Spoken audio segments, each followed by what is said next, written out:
Today we're going to talk about how formulas are created in Excel and in Google Sheets.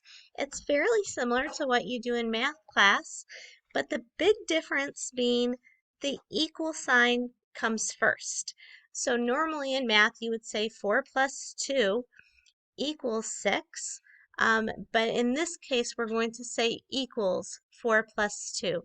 The reason behind that is the computer really needs to know, are you just giving it a number to display or is it supposed to change it? So starting with that equal sign tells the computer that it needs to change.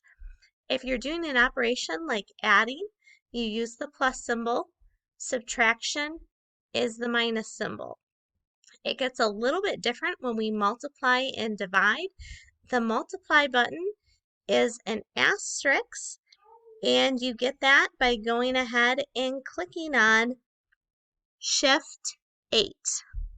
The division symbol is that backslash button.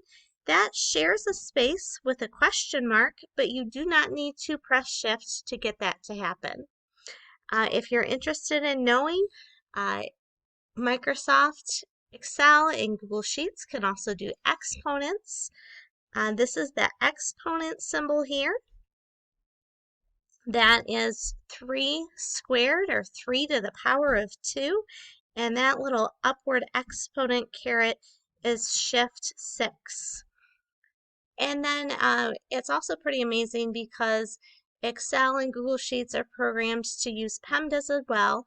And if you use parentheses, it knows to do PEMDAS and calculate what is inside the parentheses before it moves on to exponents, multiplication, division, addition, and subtraction.